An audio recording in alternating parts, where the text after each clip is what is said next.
Good evening বন্ধুরা, সবাই কেমন আছো? আশা করি সবাই খুব ভালো আছো আর আমিও খুব ভালো আছি। আর আজকে ভিডিওটা শুরু করলাম পিঠে বানাতে বানাতে, ঠিক আছে। যেহেতু পৌষ সংক্রান্তি, তো বাঙালি মানুষ পিঠে তো হবেই। আমাদের তো ঠান্ডা মানে শীতের দিন আসলে আমাদের পিঠে খাওয়া শুরু হয়ে যায়। যাই হোক, এদিকে দেখো আমি দুটো পিঠের জন্য করে নিয়েছি, ফোনটা পড়ে গিয়েছিল। যাই হোক, তারপরে এদিকে দেখো আমি বানাতে লেগে পড়েছি। আমরা আমরা না এটাকে মালপোয়া বলি বা পুরি পিঠেও বলি। যাই হোক, তোমরা কি বলো?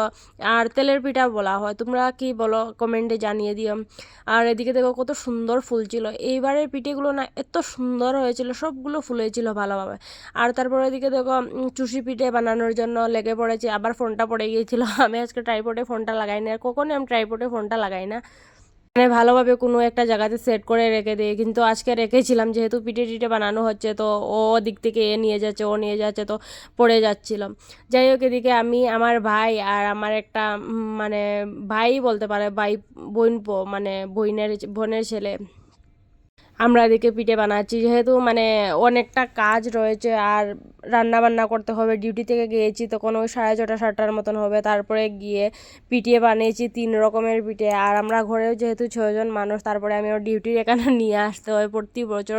ওরা বলে দেবে যে আমাদের জন্য সুইটস নিয়ে এসো, সুইটস নিয়ে এসো। ওরা তো মানে পিঠে বলতে পারে না, ওরা পিঠে জানে না নেপালি। আর তারপরে দিয়ে রয়েছে কি বলে মণিপুরি রয়েছে, আর একজন কানাডা। তো এদিকে দেখো চুষি পিঠেও হচ্ছে, আর দুধ পুলির জন্য পুলি পিঠেও হচ্ছে। আমি আমার ভাই আমরা বসে বসে বানাচ্ছি। আর পিছনে এই কাপড়গুলো দেখে কেউ কিছু মনে করেন, যেহেতু ঘরে অনেকজন মানুষ রয়েছে আর আমাদের ঘরে ওয়ার্ড্রোপ একটাই আমাদের রুমে, তো আমাদের রুমে আমি আর আমার বড়ি রাখি, ওরা এরকমই রেখে দেয়। কী করবো আর বলো, বাইরে বাইরে দেশে রয়েছে, এরকমই করতে হবে। আর এখানে কোনো কিছু কিনেও তো ফায়দা নেই, পরে ফেলে যেতেই হবে। আর ওরা কী না বানাচ্ছিল, আমার আরেকটা ভাই সাইডে বসেছিল, ও না বলছিল আমি সাপ বানাবো, ও সাপ বানিয়ে বানিয়ে রাখছিল এখানে। সাপ, তারপরে চাউমিন, এরকম বলছিল যে আমি এগুলো বানাবো। তারপরে এদিকে দেখো বানিয়ে ফেলেছি। আর এটা বানিয়েছি দিয়ে চিনি দিয়ে, তারপরে দুধ দিয়ে, পাউডার দুধ দিয়ে, আর নারকেল দিয়ে বানিয়ে রেখেছি, মানে পাটিসাপটার ভিতরে দেওয়ার জন্য। আর তারপরে এদিকে দেখো আমি দুধ পুলির জন্য দুধটা গরম করে নিচ্ছি ভালোভাবে। এদিকে দুধ পুলির জন্য আমি দুধটা গরম করে নিচ্ছি মানে কি, মানে একটু ঘন ঘন হবে সেভাবে নামিয়ে নেব। আর যেহেতু পাউডার দুধ, বুঝতেই পারছো একটু টাইম লাগবে। আর আমি এখানে বসে বসে অপেক্ষা করছিলাম। কখনো কখনো না মনে হয় যে আমাদের যদি ভগবান 10টা হাত দিত তাহলে হয়তো ভালো হতো। কেন বলছি কথাটা, তোমরা এই ভিডিওটা দেখলেই বুঝতে পারবে। দেখো এদিকে আমি কিন্তু পিঠে বানাচ্ছি, ঠিক আছে। দুধ পুলির জন্য দুধটা বসিয়ে রেখেছি। তারপর এদিকে আমার ভাই যেহেতু সকাল সকাল ডিউটিতে যায়, তো ও বলছে রান্না কি হয়নি এখনও, আমার খিদে পেয়ে গেছে, আমি তো সকালে ডিউটিতে যাব, তখন ওই 8:30-9টার মতন হবে। তারপরে মানে এদিকে পিঠে হচ্ছে, এদিকে আমি আরেকটা পিঠের জন্য সব কিছু রেডি করে রেখেছি পাটিসাপটার জন্য। আর এদিকে আমি বেগুন পুড়িয়ে নিয়েছি। আর তারপরে ডিম আলু সিদ্ধ করে নিয়েছি, ডিম আলু সিদ্ধ করে নিয়ে ডিম আলু সিদ্ধটা মেখে রেখে দিয়েছি। আর দুপুরে ডাল রয়েছিল, তো হয়ে যাবে। আর এদিকে দেখো বেগুনটাও ছিলে নিয়েছি। আর বেগুনটা প্রচণ্ড গরম ছিল, তাও কিছু করার নেই, তাড়াতাড়ি করে করতেই হবে। ও যেহেতু মানে খিদে পেয়ে গেছে আর সকাল সকাল ডিউটিতে, আমিও সকাল সকাল যাই, কিন্তু তাও আমার তো দেরি হলে কোনো অসুবিধা নেই, ওর সকাল সকাল খেয়ে নেয়, ওর খিদেও লেগে যায়। ও রেগুলার এরকম মানে 9:30-10টার সময় খেয়ে নেয়। আমি যেহেতু আমার বর যাওয়ার পরে খাই, তো আমার জন্য কোনো সমস্যা নেই। আর এই বছরের না পিঠেগুলো এত সুন্দর হয়েছিল, মানে পিঠে বানিয়ে আমার এত খুশি লাগছিল যে কি বলবো তোমাদেরকে। দেখো পাটিসাপটাটা কত সুন্দর উল্টেছে, আমি জানি না আজকে আমার কি হয়েছে, মানে কথাটা আটকে যাচ্ছে বারবার, এরকম হচ্ছে। এদিকে দেখো 2-4টে পাটিসাপটা বানিয়েও নিয়েছি।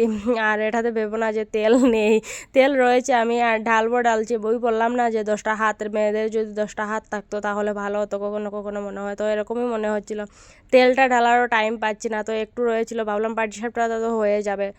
আর যেহেতু করেছিলাম কি বলে, তেলের পিঠা করেছিলাম, তো ওই কড়াইতে তেল রয়েছে, তো সেখান থেকে হয়ে যাবে, তাই আর এরকম করে আর ঢালিনি। আর মনে মনে ভাবছিলাম যে আজকের দিনে বাড়িতে সবাই কি এনজয় করছে, বিশ্বাস করো আমার না প্রচণ্ড বাড়িতে যাওয়ার ইচ্ছে হচ্ছে, এরকম মনে হচ্ছিল।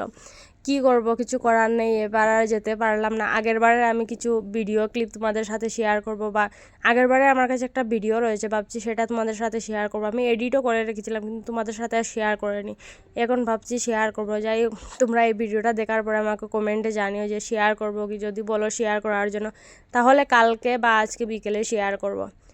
যাই হোক, এদিকে দেখো পাটিসাপটা হচ্ছে। আর আমি তো বললাম যে 10টা হাত হলে ভালো হতো, ওদেরকে ভাতও দিয়ে দিয়েছে, ওরা খাচ্ছে এদিকে। আমি আমার ভাইকে বলছিলাম এবারের পাটিসাপটা এত সুন্দর হয়েছে, আমার হাতেও হয়তো লক্ষ্মী এসেছে তার জন্য। আমার ভাই বলছে যে এখন এরকম বলে দিয়েছিস না তো আর হবে না। সত্যি তারপরে একটা মানে ভালোভাবে হচ্ছিল না, তারপরে বললাম তুই নজর লাগিয়ে দিয়েছিস।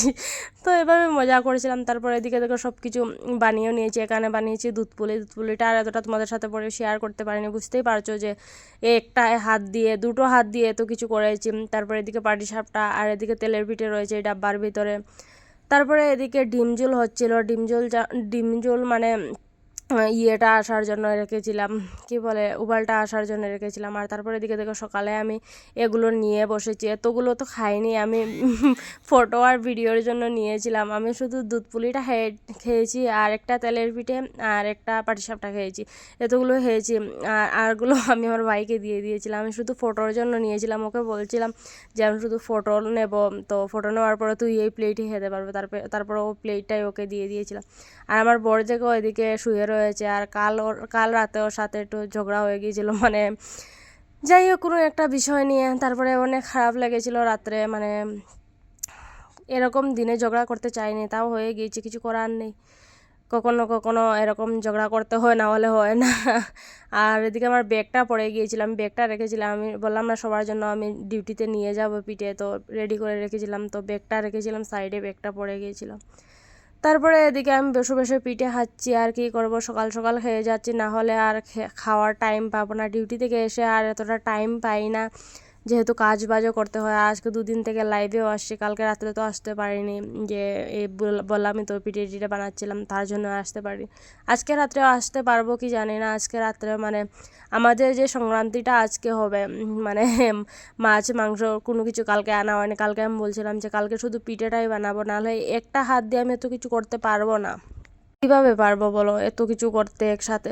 যাই হোক, সবাই খুব ভালো থেকো, সুস্থ থেকো। আমার ভিডিওটা কীরকম লাগলো তোমাদেরকে কমেন্টে জানিও, আমার চ্যানেলটা সাবস্ক্রাইব করে দিও।